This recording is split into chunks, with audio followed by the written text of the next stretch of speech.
Hey everyone, welcome to Community Health Corner.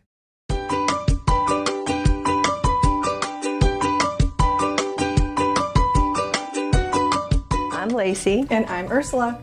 It's officially summer and boy are we feeling it. Oof. Because our lives need to continue regardless of how hot it is outside, we've got some great segments this month about making your life easier and healthier. To start, we look at ways to streamline your grocery trips and grocery budget. Yes, so I know that I have a hard time thinking about even going to the grocery store without a list and a meal plan for the week. We're also going to discuss some low to no sugar drinks that will keep us hydrated and happy in this heat. And finally, we have a super easy and low prep dinner and a delicious infused water that we'll show you how to make. Sounds Let's exciting. get started. Yeah, sounds fun. On the healthcare front, this month is HPV Awareness Month, and we'll talk about why this vaccination is so important for all kids, along with dispelling some myths you may have heard about it. So important. Yes. This month, our economic objective is to focus on meal planning and making shopping lists before you go to the grocery store. Sure, this is one of those things that sounds like it's easier said than done, but with so many budget meal plans widely available online, you can build a solid list of interesting, affordable, and tasty meals, all while keeping your wallet happy. As usual, when possible, always make sure the products you are using have reduced sodium content. Over the last several years, I have found that making a weekly calendar of meals is not only a good economic idea, but significantly reduces the stress of getting home from work every night wondering what I should make for dinner. Every Saturday or Sunday, before I go to the grocery store, I make a list of the meals we want to eat that week. Often, I'm able to incorporate items from the freezer that we already have, which is both a cost and time saver. I have a dry erase board on the refrigerator, and once we decide on 5 or 6 dinners, I write them up there in no particular order. It's kind of like having a restaurant menu right at home. This is especially helpful if you have kids who do tons of after-school activities so your cooking time is limited, or you have children who like to help cook. This way you'll have a plan for when the week starts. As you make each dish, just erase it from the board. Now, you've probably heard the saying, never go to the grocery store hungry, and have learned the hard way about why this is such a bad idea. But if you've not experienced this, we're going to cover a few very good reasons here.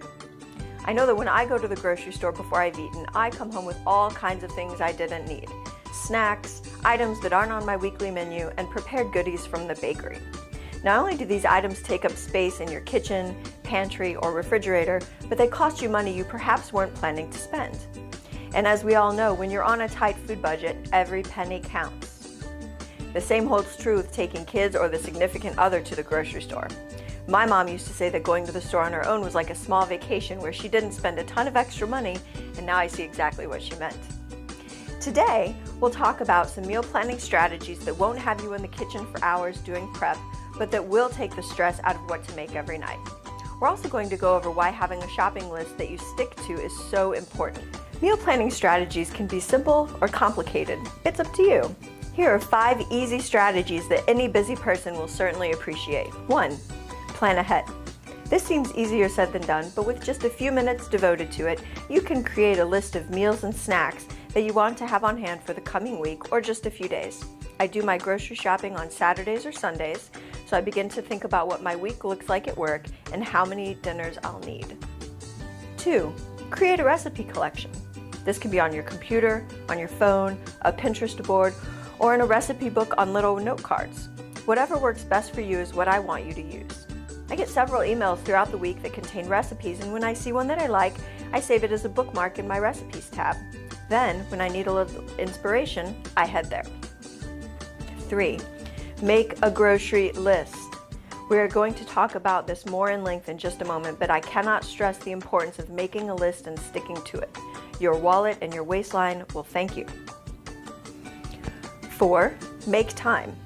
Choose a day out of your week to prepare snacks and go grocery shopping. As I mentioned, mine is on either Saturday or Sunday. Preparing some healthy snacks to keep on hand will make you less likely to impulse buy unhealthier items. Recommended prepped snacks include hummus and pre-chopped vegetables, homemade granola bars or loose granola to go over low-fat yogurt, and of course, fresh fruit. Having these options readily available makes it easy to grab a smart snack. 5. Cook once, eat twice. When I'm making a meal, I try to do prep for a couple of other meals or cook something like rice for more than one meal. I also make more than one meal's worth of something I particularly like so I can have it again for lunch at work. Once you find your rhythm with meal planning, you'll be a pro in no time. Last-minute drive-through meals will be the exception instead of the rule. Happy planning! August's nutrition objective is low-sugar beverages such as water, unsweetened tea, and milk. We're going to discuss why switching to low-sugar and even no-sugar drinks is such a great idea, and we've got plenty of suggestions. Since it's already getting hot outside, hydration is even more important than ever. Sweetened beverages such as sodas, sweet teas, and juice drinks are full of sugar, which can work to dehydrate you in this summer heat. Instead, we want to arm you with a list of low or no sugar drinks that will keep you hydrated without all the sugary calories. Beginning with iced, unsweet tea.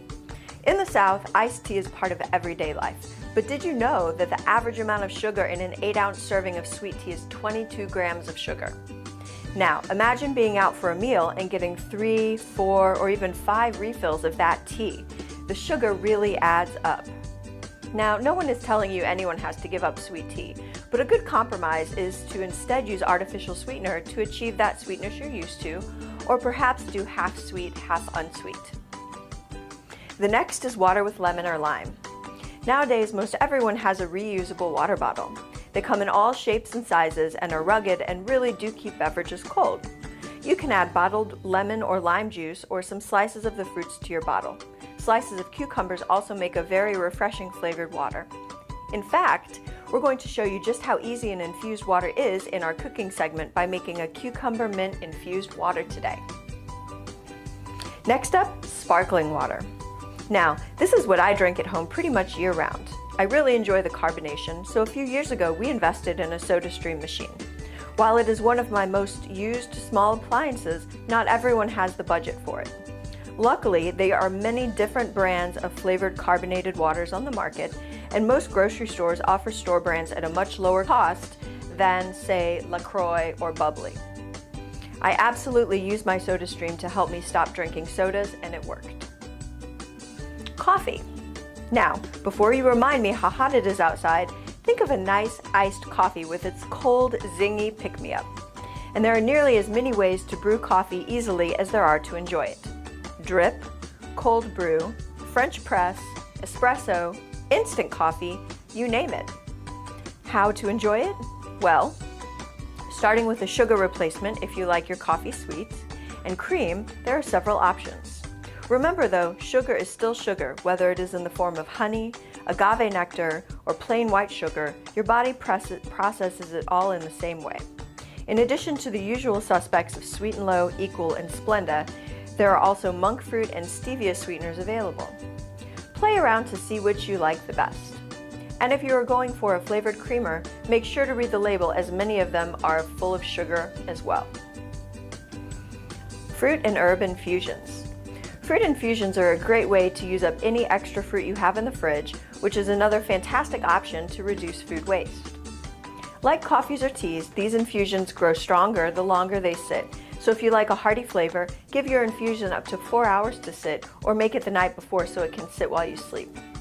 Favorite flavors of mine include strawberry and basil, mango and mint, or lime and rosemary. Once you have a few of these beverages in your rotation, you will wonder why it took you so long.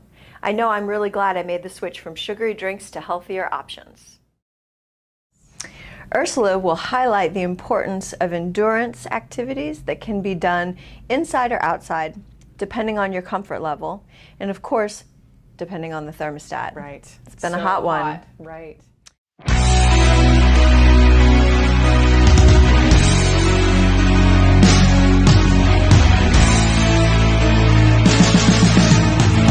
About some ways to improve your endurance.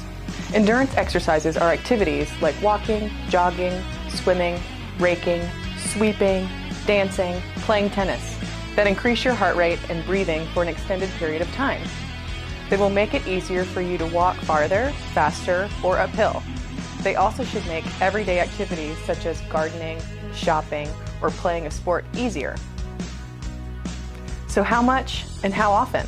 Refer to your starting goals and build up your endurance gradually. If you haven't been active for a long time, It's especially important to work your way up over time. It may take a while to go from a long-standing inactive lifestyle to doing some of the activities in this section. For example, start out with 5 or 10 minutes at a time, and then build up to at least 30 minutes of moderate intensity endurance activity. Doing less than 10 minutes at a time won't give you the desired heart and lung benefits. Try to build up to at least 30 minutes of moderate intensity endurance activity on most or all days of the week. Every day is best. Remember though, these are goals, not rules. Some people will be able to do more. Step counters can help you keep track of your endurance activity, set goals, and measure progress. Most inactive people get fewer than 5,000 steps a day, and some very inactive people get only 2,000 steps a day. Step counters can help you keep track of your endurance activity, set goals, and measure progress. Most inactive people get fewer than 5,000 steps a day, and some very inactive people get only 2,000 steps a day. There are lots of free apps on your smart device that can help you keep track of your steps, or you can wear a pedometer. Be sure to keep track of your daily activity to measure your progress. If you get fewer than 5,000 steps a day, gradually try to add 3,000 to 4,000 more steps a day. 10,000 or more steps a day, you can be confident that you're getting an adequate amount of endurance activity.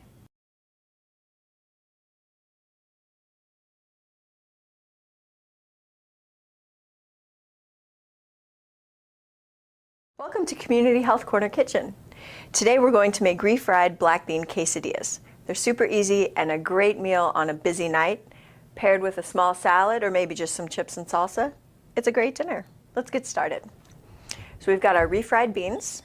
We've put them in a bowl here. We opted for the low sodium black beans. We have about 3/4 of a cup of salsa.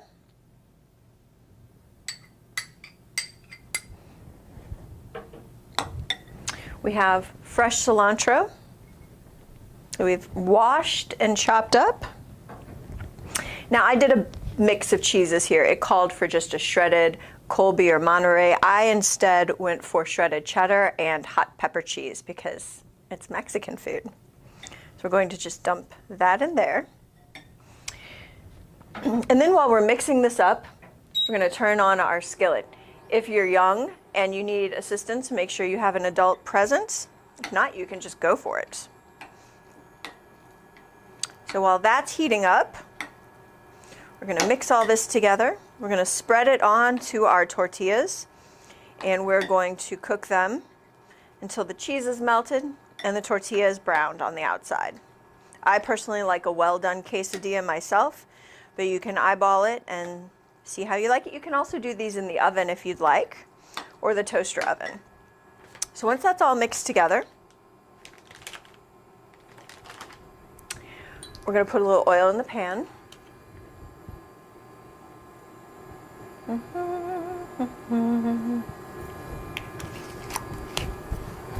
We're going to take our quesadilla mix.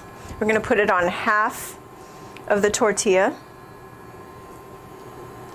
You want to spread it about to the edge, but not all the way. And using washed hands, you're going to fold it over, press it down a little bit. You're going to put it in the pan. We're going to repeat it with the second one, and then we're just going to let them cook. This induction burner is on about medium heat, which would be probably a 6 if you're doing an electric burner. Again, just give it a little pat. Just set it in there just like that.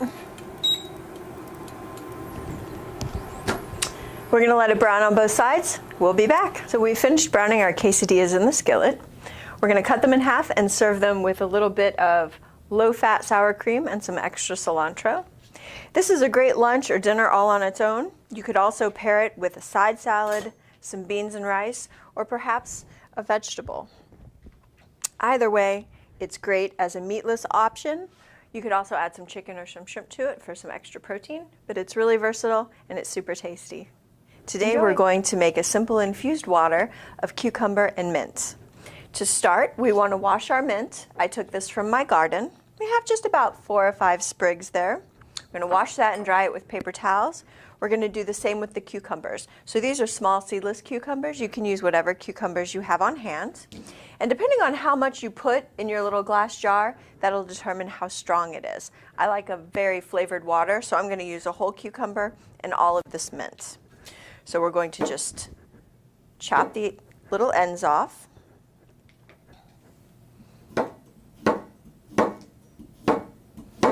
I'm going to slice up the whole cucumber. We're going to put that into the jar that you have also washed. And then we're going to take our washed mint. You don't have to chop this up. You can leave it whole like this, but an old bartending trick that I learned is if you give it a good smack a couple of times, it's going to release a lot of those oils. So you can do that with, I think, 2 of these. Drop those right in there. If you like a minty water, you can use more. Then we're going to pour our water in. And that is it. So you will put this in the refrigerator for anywhere from an hour to 4 hours. If you like it very, very flavored like I do, you can put it in overnight. Make sure your lid is tight fitting. And here you have your infused water. You can do this with mango, you can do this with berries, you can do this with lime, lemon, watermelon, whatever you'd like. Just pick your flavors and enjoy. It's a great way to stay hydrated throughout the summer. So let's talk about HPV. All right, here we go. Did you know that 14 million Americans, including teenagers, become infected with HPV each year? And while most infections go away on their own, HPV infections that don't clear up on their own can cause certain types of cancers later in life. These cancers include vaginal, cervical, vulvar cancers in women, penile cancers in men, and cancers of the anus and back of the throat in men and women. In fact, HPV is estimated to cause nearly 36,000 cases of cancer in men and women every year in the United States. Now, the good news is that there is a vaccine that can prevent this. The HPV vaccination can prevent more than 32,000 of these cancers from ever developing by preventing the infections that cause these cancers in the first place. That's the same as the average attendance for a baseball game. That's a lot of people. That is a lot. Most children only need 2 doses of the HPV vaccine when vaccinated before the age of 15 years. You can take advantage of any visit to your child's doctor to get recommended vaccines for your child, including sports physicals, annual checkups, or when getting other vaccinations such as an annual flu shot. While your pediatrician can answer your questions regarding the HPV vaccine, we wanted to dispel some myths here for you. Here we go. Here we go. Myth. HPV vaccination is not safe. Fact. It is safe and contributes to no serious health issues. Like any vaccine or medicine, it may cause mild reactions, but all are temporary and include pain or redness at the site of injection, mild nausea, or headache. The HPV vaccine is highly monitored by the Food and Drug Administration. Okay, here's another one. Myth. HPV vaccination can lead to infertility. Fact. Claims of HPV vaccine-induced infertility are anecdotal at best and not backed by research or clinical trials.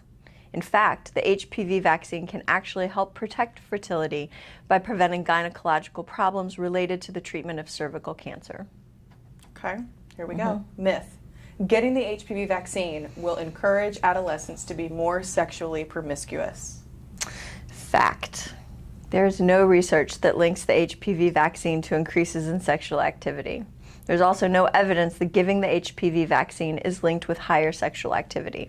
A recent article reviewing studies of over 500,000 individuals revealed that there is no increase in sexual activity after the HPV vaccination. Vaccinated participants actually engaged in safer sexual practices than unvaccinated participants. So take this opportunity to speak to your child's pediatrician about upcoming vaccines and find out how you can help prevent HPV. What a great way to turn down the summer heat. Sparkling water and fruit fusion drinks are refreshing and a healthy way to stay hydrated without all that added sugar. Absolutely. Planning ahead and using your recipe collection is a sure way to make grocery shopping easier and cost-effective. I am guilty of hungry shopping, so I try to avoid the store on an empty stomach. Having a meal plan also keeps the stress down when deciding what to make for dinner during the week. Yes. We also covered the importance of the HPV vaccination. We also covered the importance of the HPV vaccination, myths about the vaccine, and how it can prevent cancer in both men and women. Remember to talk to your child's pediatrician to answer any questions or concerns you have about the vaccine. Also, don't forget to gradually increase your endurance activities to reach your goals and live a more active lifestyle. Being active can lead you down the path of a healthier, happier lifestyle. Remember, they're goals, not rules. Keeping track of your steps is easy with a pedometer or your smartphone. There are all kinds of free apps for your smartphone or device. So thanks for joining us today at the Community Health Corner. Follow us on Facebook and Instagram to find more tips on healthy living. We'll see you next month. Bye-bye. Bye.